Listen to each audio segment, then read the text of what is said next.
네, 여러분 안녕하세요. 꽃비연 인사드립니다. 자, 오늘은 눈동자를 가지고서 할 수 있는 명상법을 좀 말씀드리겠습니다. 자, 눈동자는 이건 위장할 수가 없는 부분입니다. 사람의 눈동자를 오래 쳐다보고 있으면은 그 사람이 불쾌감을 느끼지요. 상대의 눈동자를 낯선 사람이 오래 보고 있는 것이 보는 사람도 힘들고 또 자기를 그렇게 쳐다보고 있으면은 불쾌감을 느끼게 됩니다. 그만큼 눈동자는 민감한 부분입니다. 눈을 통해서 이 존재가 들어옵니다. 80%가 눈을 통해서 사는 겁니다. 눈이 차지하는 이 비중, 이것이 굉장히 큰 거죠. 이 눈은 밖을 보고 있죠. 80%에 해당하는 큰 비중이 이 바깥을 보고 있습니다. 그 어마어마한 에너지를 이제 내면으로 흘러들어가게 하는 그러한 법을 터득해 보고자 하는 것입니다. 그래서 지혜의 눈을 가져보자는 거죠.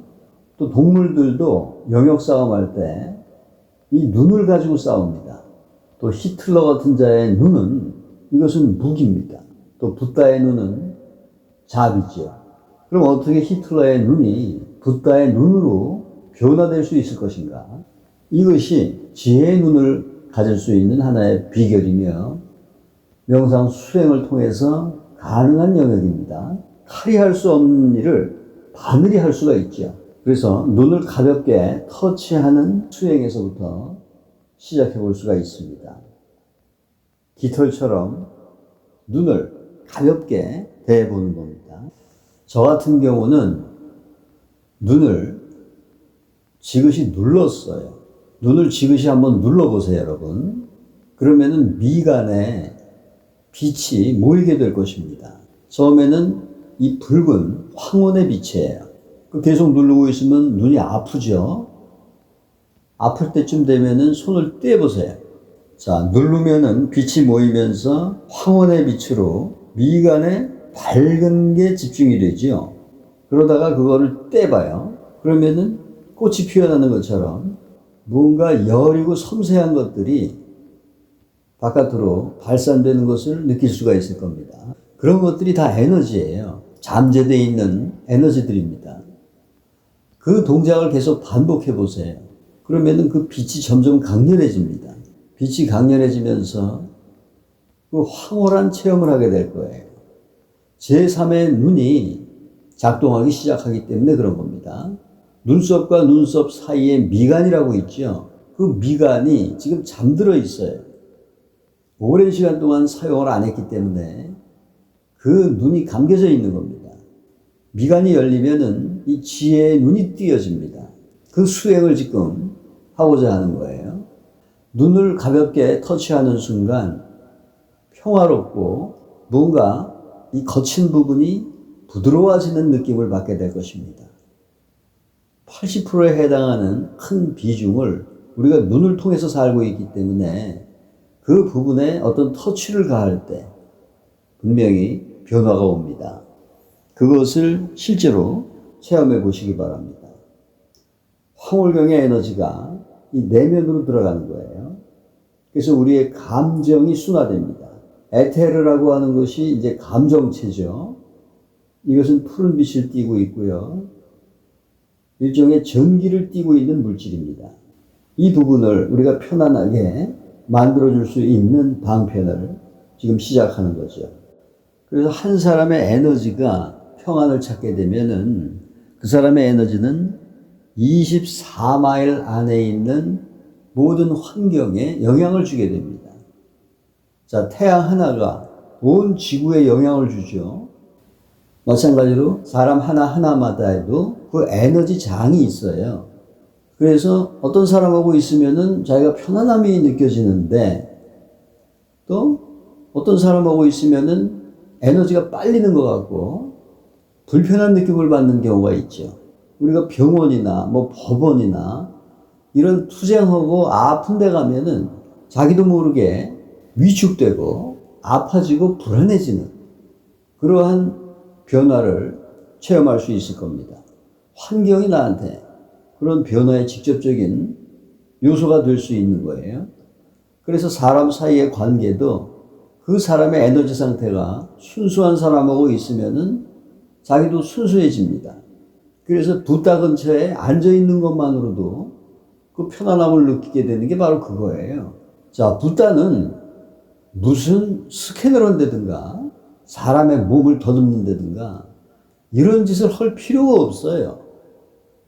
정말 진짜 자기가 에너지로 가득 차 있는 그런 존재라면은 그냥 그 옆에 가만히 앉아있는 것만으로도 충분한 평안을 느낄 수 있게 되는 겁니다. 붓다가 그렇게 방정맞게 사람의 몸을 스캔하고 무슨 축복 들어가라, 무슨 레벨 올라가라 이렇게 선언을 합니까? 그냥 가만히 앉아 있어도 돼요. 가만히 앉아 있어도 충분한 겁니다. 그게 진짜 에너지예요. 진짜 에너지는 그러한 방정맞은 행동들을 하지 않습니다. 깨달은 자와 가만히 있는 것만으로도 그 체험이 오거든요. 그것이 이제 에너지 전수예요. 자, 붓다가 연꽃을 들어 보였을 때 그 의미를 알아듣고 미소를 짓는 그러한 전수의 과정이 이게 영성이 전달되는 방식이에요. 진짜 에너지는 그러한 방식으로 전수되는 거지 그렇게 방정맞은 방식으로 전수되는 게 아니라는 사실을 알아야 될 것입니다. 자, 에이리 프롬은 이런 얘기를 했어요. 인간은 자유를 두려워하고 있다. 우리는 지금 자유를 외치지만은 막상 그 자유를 우리가 대할 때 두려움을 느끼게 되는 거지. 쇼생크 탈출이라는 영화를 봤죠. 자유를 찾고자 산전수전 끝에 결국 탈옥을 합니다마는 그 사람들이 다시 자발적으로 감옥에 들어오죠. 오랫동안 새장에 갇혀 있는 새는 그 새장 문을 열어놔도 밖으로 달아나지 못합니다.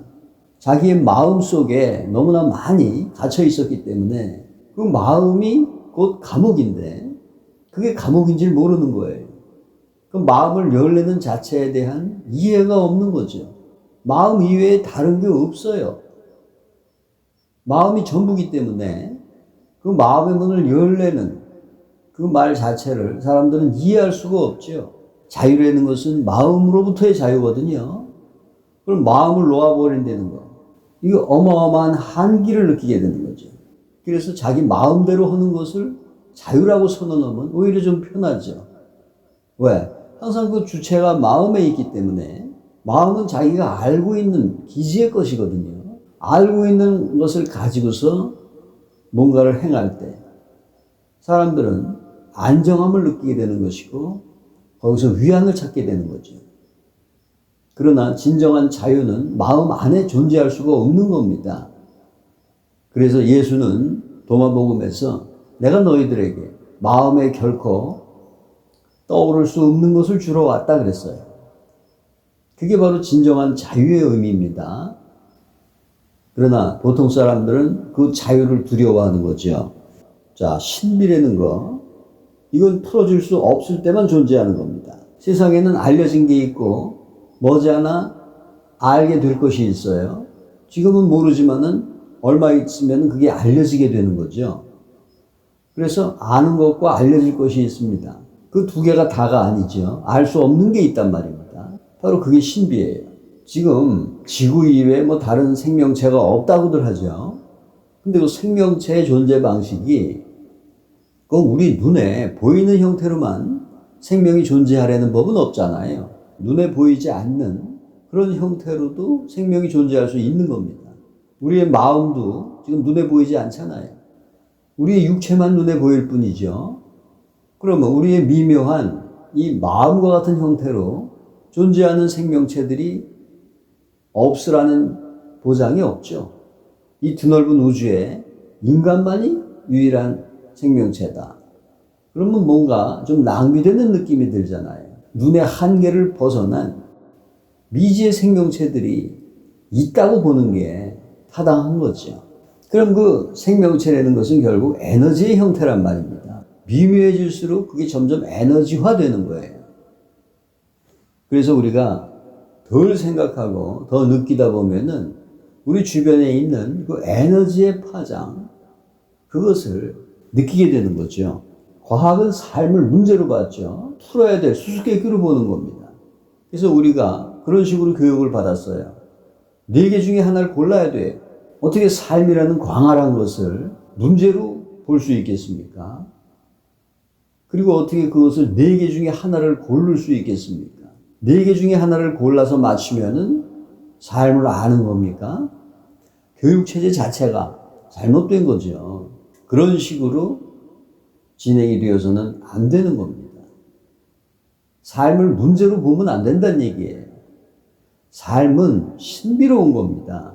살아나가야 될 그 신비스러운 그 무엇의 느낌과 체험으로서 성장할 수 있는 이 영성적인 공부, 이걸 키우는 쪽으로 교육이 바뀌어야 되는 겁니다. 삶을 문제로 만들어 놓고 그거를 풀려고 그러기 때문에 점점 사람들은 고통 속에 빠지게 돼요.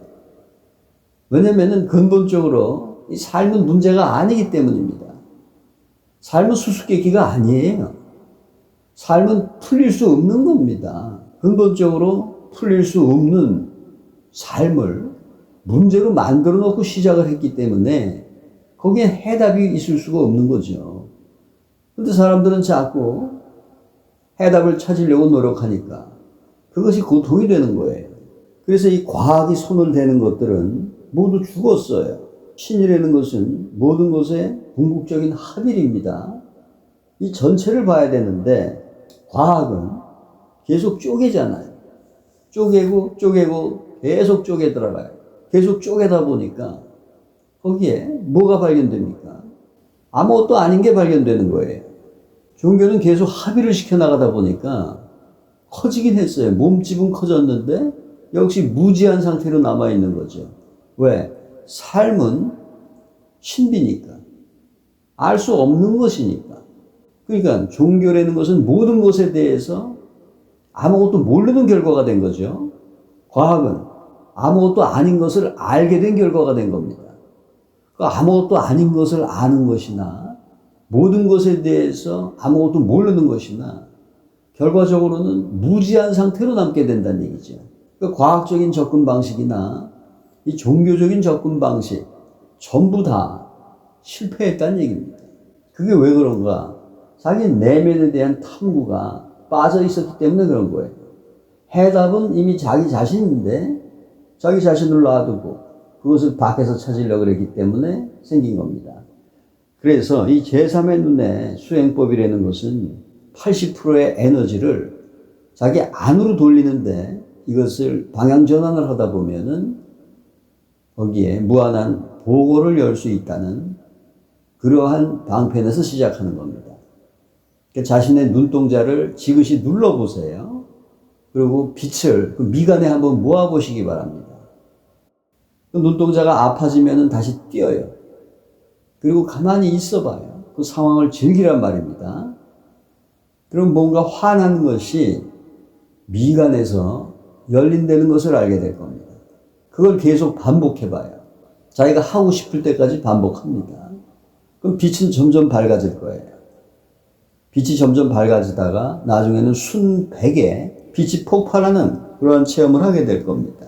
그러면은 눈을 떠도 아무것도 안 보여요. 그냥 온통 주변이 그 하얀 무의 상태로 표현될 겁니다. 이건 상상이 아닙니다. 실제로 가능해요. 한번 해보란 말입니다.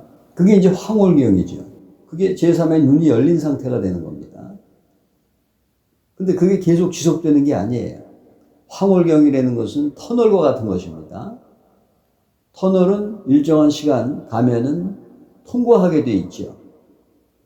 터널 안에 머물 수는 없습니다. 자, 황홀경도 잠시 후에 사라져요. 황홀경이라는 것은 내면에서 피어나는 꽃과 같은 것입니다. 자, 꽃은 피어났다가 시들듯이 황홀경도 만발하게 피어났다가 시듭니다. 자, 꽃 다음에는 열매죠. 이제 그 에너지는 더 올라가서 이 정수리를 깨웁니다. 거기에서 각성이 일어나는 거예요. 그래서 결과적으로 단전에 있는 거친 에너지가 미묘한 변화를 통해서 이것이 정수리까지 변형을 해서 상승하는 겁니다. 그게 우리가 배워야 될 전부예요. 그게 내면의 연금술입니다. 자, 연금술의 의미. 우리가 바닷물을 직접 마시진 못하죠. 하지만 그 물이 삼투압이 돼서 지하수가 돼서 그게 샘이 돼서 터져 나오면은 이제 그 물을 마실 수가 있죠. 그게 바로 연금술입니다. 지금 교주가 이용하고 있는 게 바로 그 자연의 연금술이에요. 그건 자연 자체가 이미 만들어 놓은 하나의 신비입니다. 그 권위에 지금 기대서 일어나고 있는 모습이죠. 그 왜 권위에 기대서 일어납니까? 원래 그런 삼투압을 통해서 바닷물이 우리가 먹을 수 있는 샘물로 변화하는 거예요. 그건 자연의 순리이며 원래 그런 거란 말입니다. 원래 그런 거에다가 왜 자신의 권능을 부여해가지고서 자기를 위한 광천수다. 자기가 그 물을 주관하고 있다. 그래서 이것으로 너희들은 세례를 받아야 되고 이것을 통해서 건축 헌금을 마련해야 되고 이런 식으로 자꾸 왜곡하고 있죠. 그런 것이 바로 이 불손한 상상이에요. 우리는 건강한 상상을 해야 할 것입니다. 삶은 문제가 아니기 때문에 풀릴 수가 없습니다. 철학은 단 한 건의 문제도 풀지 못했어요. 생각이라는 것은 이게 과학의 도구죠. 생각 없이는 과학이 진행될 수 없어요. 우리가 자기의 내면을 발견하기 위해서는 이 과학의 도구 생각보다는 종교의 도구인 느낌을 더 키워야 되는 것입니다. 그래서 이 제3의 눈의 수행법도 우리의 감성을 키우고 그 느낌을 활성화시키기 위한 방편이에요. 알미라는 것은 가슴과 느낌입니다. 지식이 아니에요. 생각이 없는 상태에서 완전히 깨어 있어야 한다는 것입니다. 그래서 누군가가 에너지를 준다 그럴 때 그리고 그 5만 가지 행동을 통해서 사람들을 기만할 때 우리는 한 가지를 알아야 됩니다.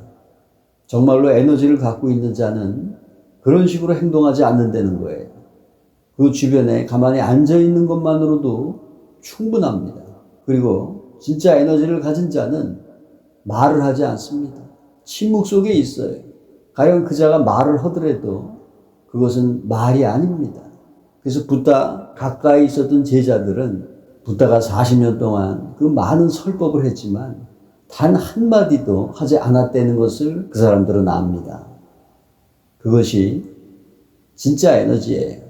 말장난을 하는 사람, 궤변을 떠는 사람, 논리적으로 반박이 불가능한 자기만의 건전하지 못한 언어를 만들어내서 사람들을 기만하는 자, 그 자는 진짜 에너지를 가진 자가 아니라는 것을 알아야 됩니다. 그리고 온갖 행동으로 그 에너지를 준다고 쇼를 하고 있는 사람, 그 사람 역시 에너지의 실체가 없는 사람이라는 걸 알아야 돼요. 진짜 에너지는 침묵 속에서 일어나는 것이고 진짜 에너지는 가만히 있는 것만으로도 충분한 것이며 진짜 에너지는 그것을 얻기 위해서 돈을 갖다가 바치는 그러한 형식으로 전수되지 않는다는 것을 분명히 알아야 할 것입니다. 자신의 눈동자를 지그시 눌러보면서 그 아름다운 황홀경을 모두 체험해 보시기 바랍니다. 감사합니다.